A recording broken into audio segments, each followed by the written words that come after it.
ว่ารอกว่า บ่ เอา คือมันแต่งตัวเท่แท้หล่อแท้มือนี่นะ ใส่ชุดวัยรุ่นมื้อนี้ใส่ชุด ของ วัย บ่ รุ่น นึกได้สิมาหาผู้สาว เออ ใส่ ตู้ ชุดวัยรุ่นมื้อนี้ เอ ฮะ อคอยคันหูเขาก็แต่งคือกันแล้วครับ โอ้โห แต่งตัวได้ยัง ผู้ ไม่ ชาย ได้ ก็สิแต่ง มารัดงัวเนาะ มา บ่ได้ตั้งใจว่าจะแต่งตัวไม่ใหญ่เหี่ยวเนี่ยว่าเพิ่นมารัดงัว แต่บ่แต่งก็ค่อยมักอยู่แล้ว นี่ เจ้าผูกก็ได้ผัววัน เอ นี้ อ อาดเลย คนเดียวเห็นเจ้าโอ้ยประชาชนว่าภูมิใจดีใจ โอ้ มีแห้งยาวๆบ่ โอ้ยขักปานเนี่ย ผัววันนี้แล้ว อ่าน แต่ง ท่านท่านบ่เห็นหน้าเจ้าก็เงาอยู่ค่อยนะ แม่ โอ้ นี่บอก เจ้า เออ เจ้าเราบอกประมวลสุภาพแต่ จ้า เจ้า เจ้าเอ้ยเออมันเว้าก็อัน คนมัก ตู้พายน่ะบ่ได้เคยเว้าเจ้าจักเทื่อนี่ บ่ค่อยเลยเนาะ บอก บ่เคยเว้าเจ้านำลาวจักเทื่อบ่ เออ ตู้พายนะ เคยว่า บ่ไม่ใหญ่เหี่ยวเฮาอยากถามเจ้าอันนั้นมื้อนั้นเรามาเว้าแนวใดนำอันตู้พายนะเว้าให้ผู้บ่าวฟังแหน่นะ เออ ผู้บ่าวก็จะคู่ มั นี่ นจะแจ้งเนาะ มันจะแจ้งก็ได้เดี๋ยวนี้นั่น เจ้าอ่ะมักเจ้าอ่ะ เออ ว่าเอ้ามักยังจะมีผัวแล้วบ่มีแล้ว เอาเลย อ้าวมีผัวก็บอกคอยเนาะว่า เอาเลยใช่ปะ มีผัวก็บอกคอยแล้วว่า แล้วจะว่าจังไดบัดนั้น คอยว่าอ้าวไผสิบอกว่าเลิกกันแล้วเนาะหย่ากันแล้ว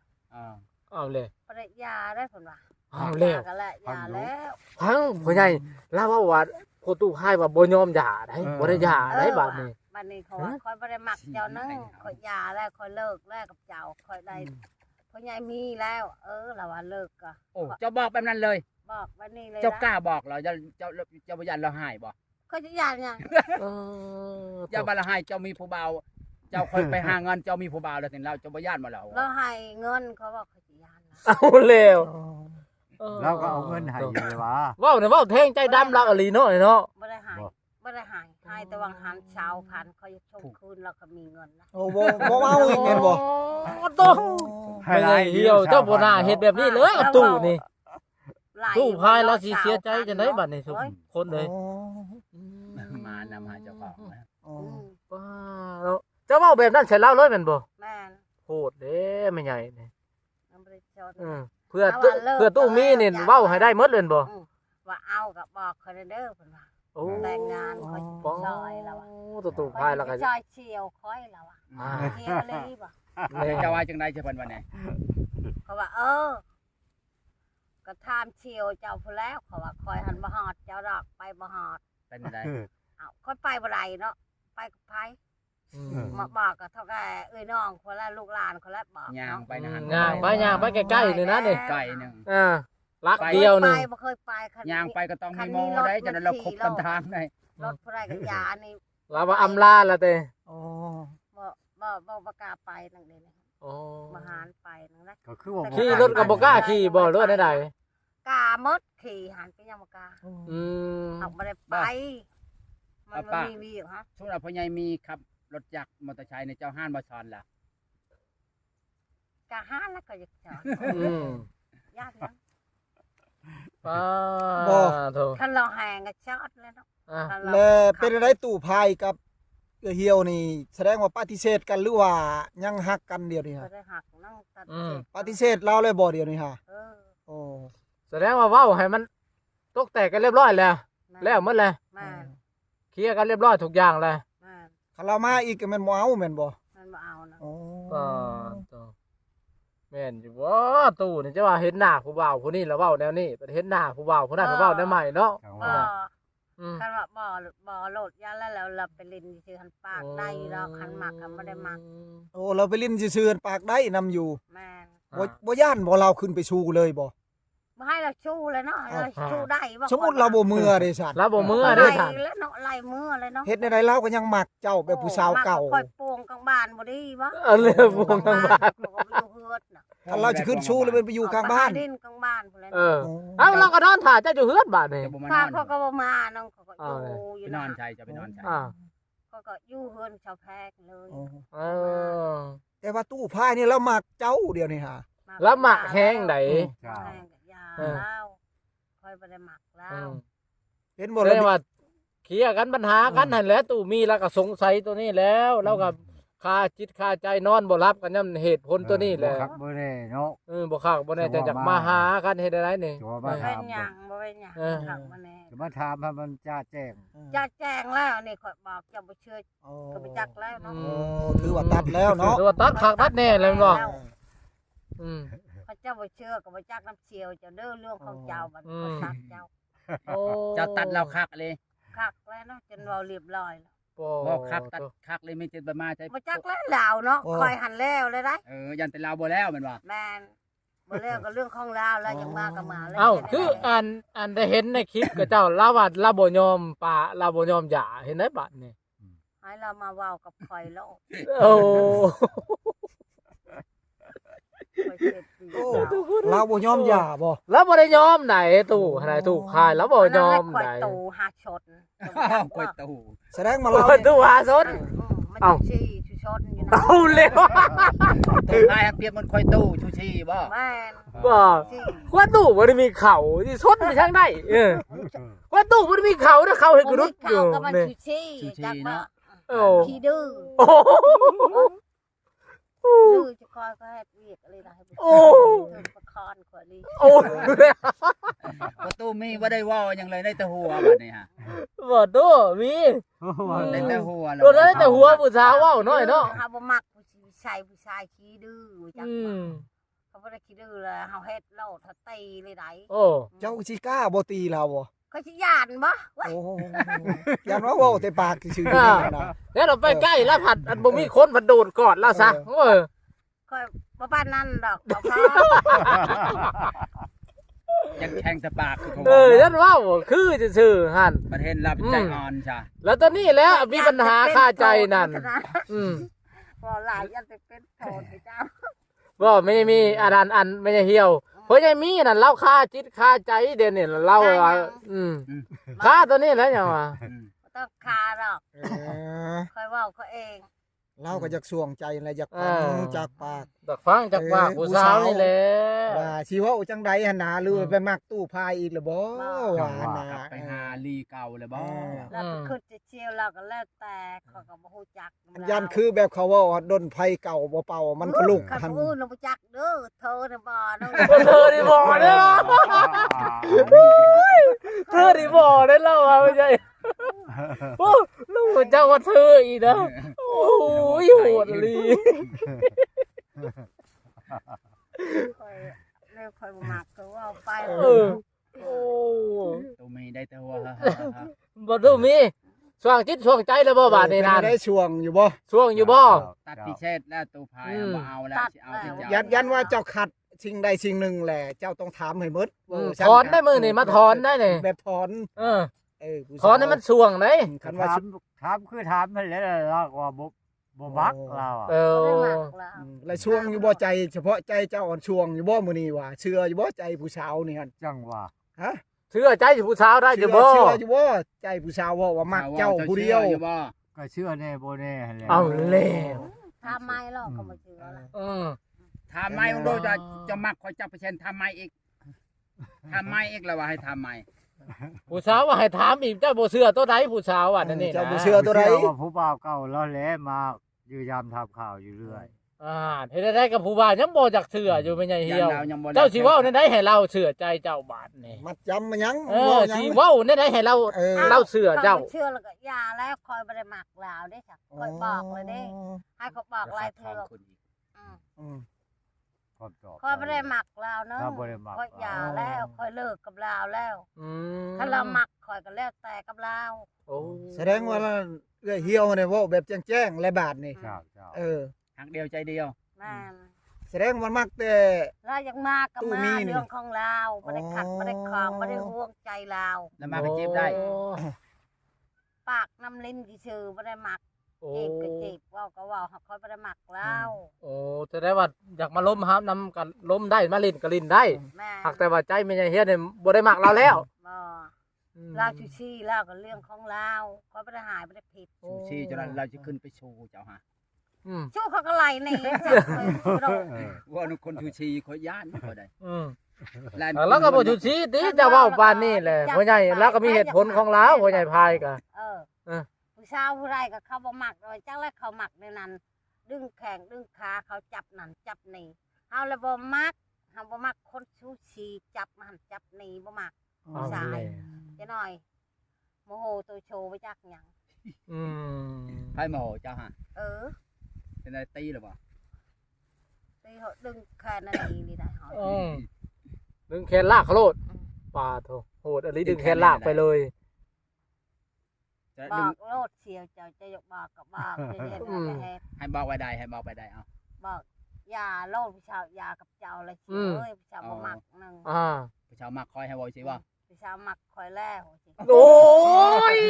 หวานด้วย บ่หาดูเฮาได้ บ่ ยังไง ตู้ตู้ บ่ห เจ้าก็สิกล้านะตู้ กล้า ค บ่ อยเป็นผู้หญิงหักใจผู้ชายเด้อ โอ้ตู้โหดอันนี้ แล้วบ่หาดูเอาได้ หาสิกล้านะตู้เนาะ หวานด้วยหวาน ปาก บอก กา เลย กับกาโลด โอ้ โลด มาคอยบอกว่าสิว่าเนี่ย ว่าคอยบอกนี่เราก็บ่มาไกลคอยเลย อืม เราบ่หันมาโลดกันเขาเว้าตรง โอ้ ครับ เตือนแล้วว่าอันนี้คือผู้สาวกูจะมายุ่งเลยเต้ แม่ โอ้โดโหดอันนี้เดี๋ยวตู้เอ้ย เนี่ยบ่มักก็ยังมา อืม ออกมา เขา ยัง เขาสิไปบอกเราสิไปห่วงเขาก็บ่ได้มาแต่งเราเนาะ แม่นมันค่าน้ำตัวเดียวอันนี้แหละ สมัคร ก็หามาแต่งมาแปลงมาห้องมาคอเนี่ย เราบ่ได้มักเสียวเอ้ยสิ อืม เราบ่ได้มักเจ้านึงมักจักมักไผมักคอยนี่เรามัก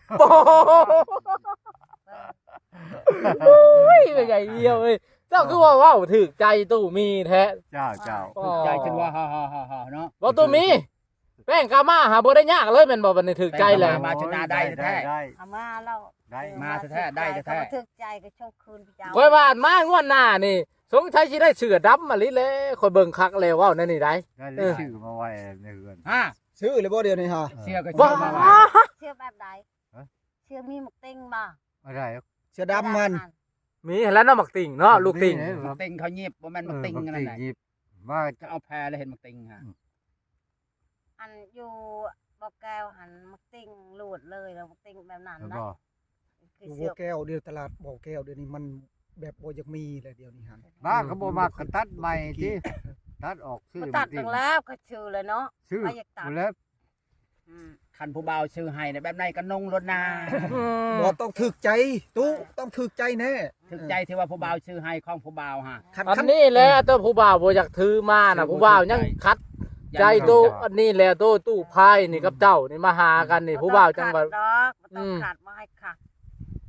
เจ้าสิเว้าแน่ๆก็เว้าให้เราดีใจให้เราเอาของมาให้เจ้า ค่อยไปใช้ก็อย่าว่าอย่าห่วงอย่าว่ามีว่าผู้บ่าวบ่มีดอกไปเล่นเฉย อืม แต่ว่าเอื้อยเหี่ยวนี่เว้าให้เจ้าฟังบางเทื่อเราไปแล้วเจ้าสิคิดว่าไปหาผู้บ่าวหั่นนะ แต่บ่ให้เจ้าน้อยใจไปสิ บ่ ซะ ให้เจ้าน้อยใจ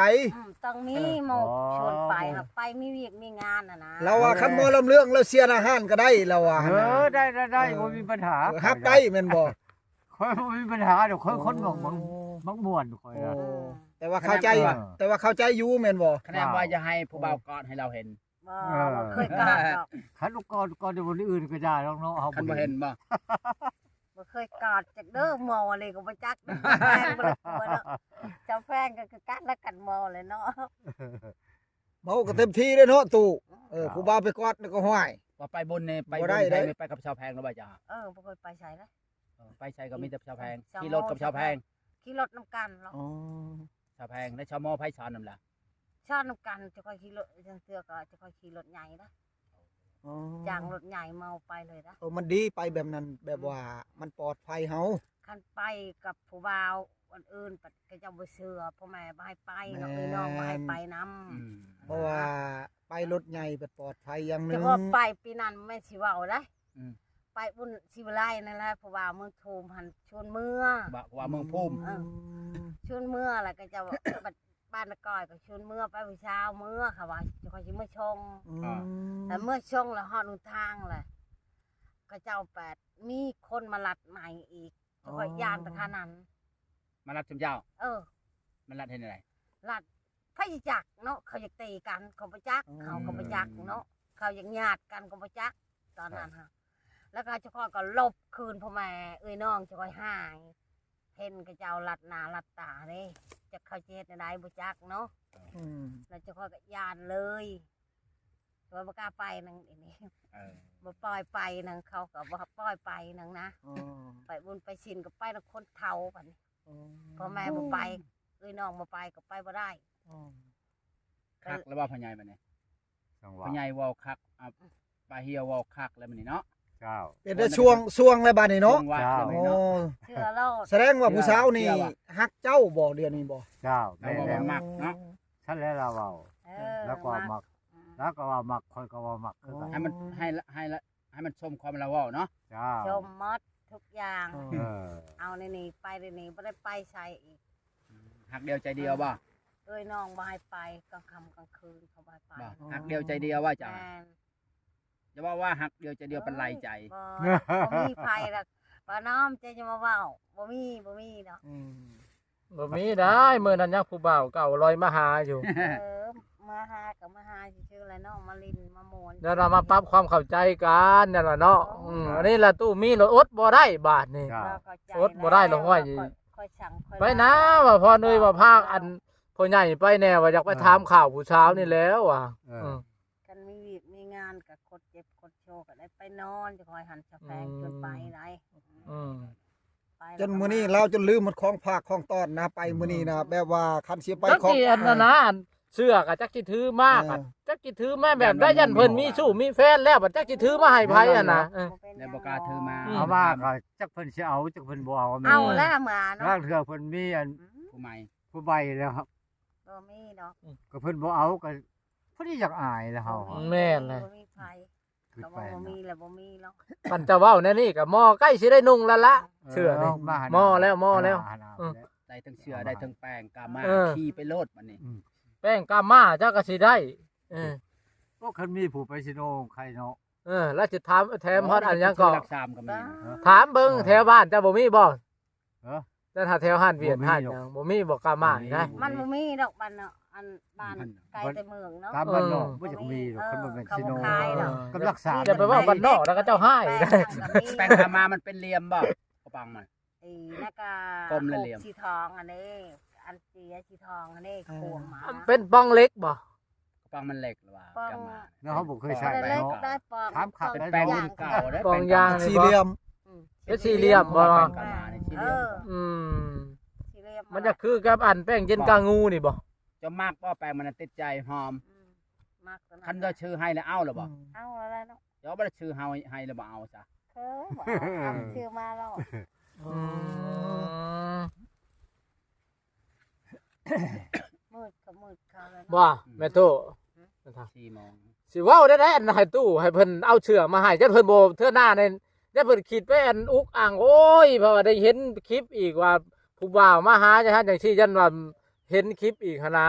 เจ้า พัดบ่อยากเอามาให้เลยเฮ็ดได้จะให้เชื่อให้เพิ่นเชื่อใจนะเว้าเบิ่งดูเว้านํเพิ่นดูให้เพิ่น เอา เชื่อ มาแล้ว เออ เป็นยัง คันชื่อแล้วก็เอามาโลดติเอามาฝากโลด ซื้อ บ่ เลยมาแล้ว เสียดาย อ้าวยันว่าเอามาผัดเอามาให้ผัดโอ้ยเพราะว่าเอาได้หับเสือแล้วผัดมือหน้าเพราะว่าโอ้ยค่อยยังอันนะกับตู้พายคือเก่าได้เฮ้ยเพราะว่า แล้ว เออ เป็นยัง อันนั้นล่ะตู้มีเราจับออกจับเข่าสิเอามาบ่หรือบ่เอามานะเราตัดสินใจบ่เอามานะมาถามเบิ่งก่อน โอ้ เป็นยังหับตอนได้ ถามหน่อยจะบ่ปฏิเสธบ่ เจ้าบ่ปฏิวิเศษบ่ บ่ อืม เอาดีบ่ติ เอาเลย อืมเห็นได้ชาว งามบ่งามก็เอาได้ชื่อให้แล้วเนาะพ่อใหญ่ เออ น้องไปโลดเลี้ยงงัวเลี้ยงควาย เขามีชื่อแล้วมาให้เรา อืมมา กระตูไปชื่อได้จ้ะ ของว่าว่าจะก็เสื้อดำเราก็ชื่อเสื้อดำให้เนาะ แม่นแนว อ๋อ มัน เนี่ เนี่ย ย ค่อยกับคลองอยู่สีดำเนี่ยเขาไม่เห็นมาจาก โอ้ คือ สีดำถือว่าสุดยอดเลยเนาะ มาหาหน้าก่อน คันสีดำนี่ผู้อื่นชื่อก็บ่ได้ได บ่ เออ ผู้อื่นซื้อก็บ่เอาอีก บ่มันบ่แม่น เอ๊ะ จะน้อยอันทางตู้มีสิเข้าใจผิดอีกหั่นสิว่าผู้บ่าวคนใหม่ชื่อให้ เอาเลยสาวใส่เสื้อดำเนาะคืองามเถิดละ คือบ่าวตลาดน้อยมาถามนั่นแหละ เออ คันสมมุติเราซื้อมาฝากหันตู้มีนี่สิน้อยใจแม่นบ่ตู้มี เจ้าเจ้า อืม แสดงว่าตู้มีนี่ เออ มันรออันถามข่าวนี่บ่แน่ใจเนาะฉะนั้นก็สิบ่เอามาครับว่า แม่น ก็แม่นว่า กล้าแล้ว เจ้าเหี้ยวเอา เนาะ อันแม่ใหญ่เหี้ยวเฮาสิบ่อันนั้นนะปฏิเสธนะไปหาคนใหม่ ตั อะ ด นะ ดอกไปตัด คันว่าจิตใจเรา คัน ไป เป็นสองเป็นสามหรอก เข้าใจ เขาก็บ่กล้า แบ่งออก2 3แล้วเราบ่ให้ได้ เอาของผากมากอะก็น้อยใจเด้เนาะ แม่นแหละ แช่จะเชื่อมา บ่ ถ้ามันมั่นใจกันแล้วโอ้ยบ่ได้บ่ยาก แซลมจอมาโหลดบ่ บ่ ตัด ได้ พิ ยาก เศษชื่อเอาหมดพี่ช่างก็เอาหมด เอาหมดนั่นแหละหัดอันเดี๋ยวเราเอามาให้ผัดเอาหับเอาแล้วผัดมามื้อหน้าเพราะว่าอัน แต่ว่า ค่อยมีผู้บ่าว จิตใจ ได้เพราะว่าเขาว่า จิตใจยันมัน เออ นึกได้ไปบนอื่นพุ่นเนาะ คันมีพวกอ้าวก็บอกได้นี่ตรงแล้ว อืม ค่อยบ่มี บ่ปะเหี่ยว หืม สู้ว่าตู้พายเขาซื้อเสือดำมาให้เจ้าได้จ้ะ ค่อยบ่เอาน้องค่อยยาแล้ว จะเว้าแนวนั้นถ้าผู้ใดไปซื้อมาให้ก็เอาเดินบ่ได้เนาะ ปานนั้นว่าเอาหมด เอาเมินไม่ใหญ่บ่ได้เด้อ เห็นบ่ คันตู้พายไปซื้อเสื้อดำให้เจ้าเอานี่ก็ ไม่เหี่ยวไม่เหี่ยวเขาสิเว้าอันสั้นๆนะเจ้าสิเจ้าเว้าอันนั้นบอกอันนั้นหักพอตู้มีดูบางเทื่อเราดีเราใจเราดีเราเอามาให้ผู้อื่นนี่ก็มีแล้วเสือดำเจ้าได้ไว้เราได้ก็จะบอกหักเราน่ะเนาะเฮ็ดให้เราใจขึ้นเฮ็ดให้เราดีใจ เอามาให้ผู้ใดก็ได้นะ เออ ของได้ชื่อขาดเลยเอามา แม่นแหละ มาโลดค่อยมักเจ้าแล้ว อุ้ยว้าวอันให้ผู้บ่าวอันนั้นเองว่ามันว่าค่อยมักเจ้าแล้วว่าซั่นนี่ผู้บ่าว มักแล้วเนาะจังเอามาชื่อมาให้เนาะ เจ้าหันบอกแล้วนี่แล้วนั่นมักเจ้าแล้วเราจังชื่อมาถ้าเราย่านเจ้าน่ะบ่มักก็บอกมักแล้วล่ะติเจ้านะ พันชัดอ้อยบ่มีผ้าเอาผ้ามาให้ แม่น ว่าบ่จังได้เสื้อดำก็คือเสื้อดำ บ่ มาให้ ผ่านหลอดแล้ว ร้อนเลย หลอด ร้อนเลยตู้เฮาเฮ็ดให้ก็ได้ร้อนเลยมันบ่ยากดอกบ่ ตามมันหันเชียร์เลยเชียร์ได้หลังอายจะหาบ่เห็น เออดามมันออก เออ เขานึกว่าร้อนเขานึกว่าพามันแควมันร้อน ของ บ่ ผ้า แม่น ผ้าขาดกัน ดามมันออกพังวอนี่เนาะ มือใหม่ตู้มีเอามาเฮ็ดให้ได้โอ้ย ก็ได้ ว่าอัน ของ ไม่ เฮ็ ได้ ด เหี่ยว ของเฮ็ดบ่พอชั่วโมงนะ บอกหักตู้เพิ่นดูหาเพิ่นให้เพิ่นดีใจหน่อยกว่าใช่กับ ฮักค่ะ หักเว้าใหม่เด้อดูเว้าใหม่เอ้า1 2 3บอกเฮาแต่งงานกันในลีเดอร์สิแบบว่าอยู่จะตัวใครเด้อว่าสินะ เจ้าสิตัวข่อย กล้า เด้อ ว่า เขาได้เรา เจ้าห้า เจ้านั่นบอกแล้วอันนี้เล่าหันสิไว้เด้บ่ใหญ่อันนั้นเล่ากัน ตัวเคยเลิกแต่งงานกับคอยลีเดอร์ ดีอันผู้สาวก็คืนคักคืนเนี่ย พญายก็ คั ว่าก อันนี้เดี๋ยวคนเด้ ให้มันจริงเด้อเขาบ เอ อก อ เจ้า มันจริงเรื่องความเมานะ โดยจริงแต่ หันมั่นใจได้บ่เป็นชีวิตนี่เว้หันบ่ได้เด้ เป็นยัง อันสิไปเที่ยวทาง2เส้นบ่เป็นเอาแล้ว ไปเที่ยว ย่างทางได้ทางนั้นเลยเนาะ แม่น ชื่อเขาคอยหันบ่ได้คดทางไร อ๋อ คดทางเดียวหั่นแหละ